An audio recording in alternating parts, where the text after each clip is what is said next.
ನಾವು ಇವತ್ತು ಸಿಹಿ ಗೆಣಸಿಂದ ಪರೋಟ ಮಾಡ್ತಾ ಇದ್ದೀವಿ. ಸ್ವೀಟ್ ಗೆಣಸು ಈ ಥರ ಬೇಯಿಸ್ಬಿಟ್ಟು ಇದನ್ನೆಲ್ಲ ಉಡಿಸಿ ಮಡಿಕೊಳ್ಳೋಣ. ಈ ಥರ ಎಲ್ಲ ಕಳಿಸ್ಕೊಳ್ಳೋಣ ಗೆಣಸನ್ನ.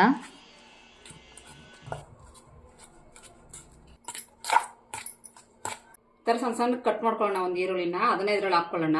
ಸ್ವಲ್ಪ ಕೊತ್ತಂಬರಿ ಸೊಪ್ಪು, ಒಂದೇ ಒಂದು ಮೆಣಸಿನ್ಕಾಯಿ, ಬೆಳ್ಳುಳ್ಳಿ ಸಣ್ಣ ಸಣ್ಣ ಕಟ್ ಮಾಡ್ಕೊಳ್ಳೋಣ. ಒಂದು ಸ್ವಲ್ಪ ಖಾರ ಪುಡಿ, ಒಂದು ಸ್ವಲ್ಪ ಗರಂ ಮಸಾಲ, ಸ್ವಲ್ಪ ಅರಿಶಿನ, ಒಂದು ಸ್ವಲ್ಪ ಉಪ್ಪು, ಒಂದು ಸ್ವಲ್ಪ ಜೀರಿಗೆ ಪುಡಿ, ಇದೆಲ್ಲ ಹಾಕಿ ಕೈಯಲ್ಲಿ ಮಿಕ್ಸ್ ಮಾಡ್ಕೊಳ್ಳೋಣ.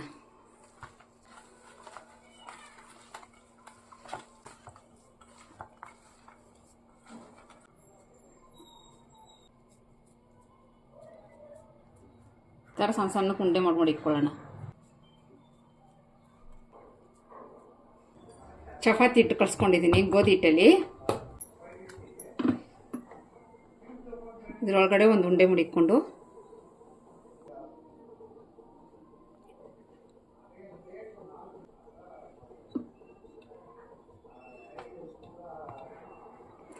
ಈ ಥರ ಉಜ್ಕೊಳ್ಳೋಣ.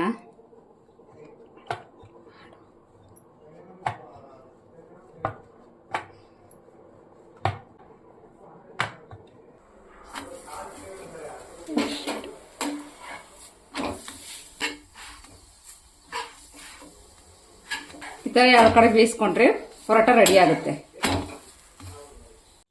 ನಮ್ಮಲ್ಲಿ ಇರೋ ಮಕ್ಕಳು ಗೆಣಸನ್ನ ಬೇಯಿಸ್ಕೊಟ್ರೆ ತಿನ್ನಲ್ಲ. ಈ ಥರ ಪರೋಟ ಮಾಡಿಕೊಟ್ರೆ ಇಷ್ಟಪಟ್ಟು ತಿಂತಾರೆ. ನಿಮ್ಮ ಹಳ್ಳಿ ತಿಂದಿರೋ ಮಕ್ಕಳಾದರೆ ಈ ಥರ ಪರೋಟ ಮಾಡಿಕೊಟ್ರೆ ಇಷ್ಟಪಟ್ಟು ತಿಂತಾರೆ.